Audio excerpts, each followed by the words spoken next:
اسلام آباد کے sector F84 میں ناظم الدین روڈ کے اوپر جامع مسجد رحمۃ اللہ علیہ واقع ہے۔ پاکستان بھر میں بہت سی مساجد ہیں، لیکن ہم سب کی خواہش تھی کوئی ایک ایسی مسجد ہو جس میں رسول اللہ صلی اللہ علیہ وسلم کی مسجد کی جھلکیاں نظر آتی ہوں۔ یہ مسجد قائم ہوئی اور اب تک یہاں پر 22 شعبے کم از کم کار کر رہے ہیں۔ اگر کوئی شخص بھوک کا شکار ہے تو اس مسجد کے سامنے آ جائے، یہاں پہ مسجد دسترخوان لگتا ہے۔ روزانہ ظہر کی اذان کے بعد یہ دسترخوان لگ جاتا ہے، جماعت کے بعد کھانا ہوتا ہے، روزانہ 200 سے زیادہ افراد کھانا کھاتے ہیں۔ جمعے کے دن یہ تعداد 400 تک چلی جاتی ہے۔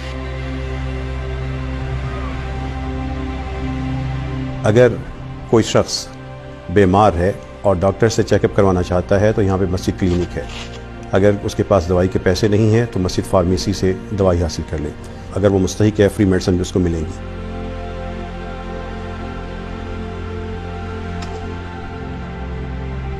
اگر وہ تھکا ہوا ہے تو یہاں پہ مسجد آرام گاہ موجود ہے۔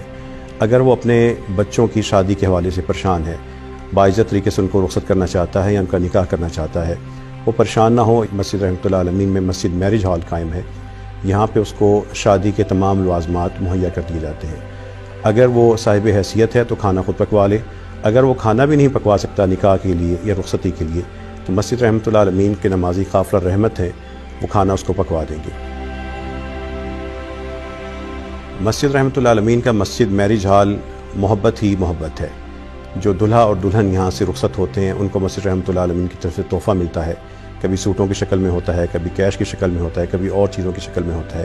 یتیم بیٹیوں کے لیے یہاں سے پورا پیکج ہوتا ہے، بیوہ ماں کی بیٹیوں کے لیے اسی طرح پورا پیکج ہوتا ہے۔ یہ تحفے اسلام آباد کے شہریوں کی طرف سے ہوتے ہیں۔ اسلام آباد کے شہری جامع مسجد رحمۃ اللہ علیہ کے ساتھ مل کر ایک شاندار تاریخ رقم کر رہے ہیں۔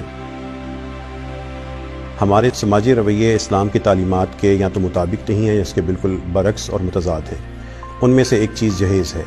یہ وہ ناسور ہے جس کی وجہ سے ہزاروں بیٹیوں کی شادیاں نہیں ہو سکتیں، وہ بوڑھی ہو جاتی ہیں، لاکھوں گھر اجڑتے ہیں۔ اس جہیز کے خاتمے کے لیے مسجد رحمۃ اللہ علیہ نے ان سماجی برائیوں کے خلاف آواز اٹھائی ہے۔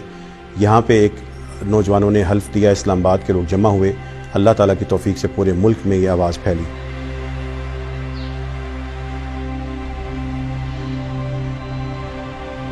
ایک شاندار شعبہ جو اس مسجد میں قائم ہے وہ ہے مسجد بیت المال۔ مسجد بیت المال کے ذریعے ہم وہ تمام مستحق مسلمان بھائی جو بیمار ہیں، معذور ہیں، کوئی یتیم ہے، کوئی بیوہ ہے، کسی کی تعلیمی ضرورت ہے، کسی کا علاج کی ضرورت ہے، جو کیش رقم ہے ان پہ خرچ کر دی جاتی ہے۔ یہ شاندار نظام، اس کا پورا ریکارڈ رکھا جاتا ہے، جو آنے والوں کی پوری چھان بین کی جاتی ہے، باقاعدہ درخواستیں وصول کی جاتی ہیں، اور اللہ تعالیٰ کی توفیق سے ہر مہینے 300 سے 400 گھروں یا افراد کی مدد خاموشی کے ساتھ ہو رہی ہے۔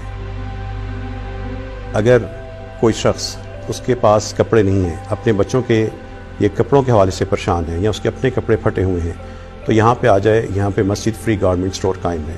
اگر اس کے پاس جوتے نہیں ہیں اور وہ پرانے جوتوں میں گزارا کر رہا ہے، اس کے بچوں کے پاس اسکول کے شوز نہیں ہیں، وہ پریشان نہ ہو، وہ ہمارا مستحق بھائی ہے، مسجد رحمۃ اللہ علیہ میں آئے۔ یہاں پہ مسجد فری شوز سٹور قائم ہے، یہاں سے آ کے جوتے حاصل کر لیں۔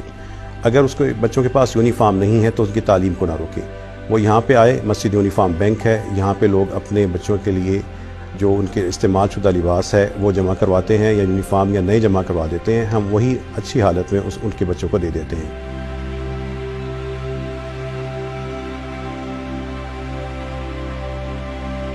جو یہاں پہ آنے والا شعبے دیکھتا ہے تو وہ سوچتا ہے کہ یہ سارا کچھ کیسے ہو رہا ہے۔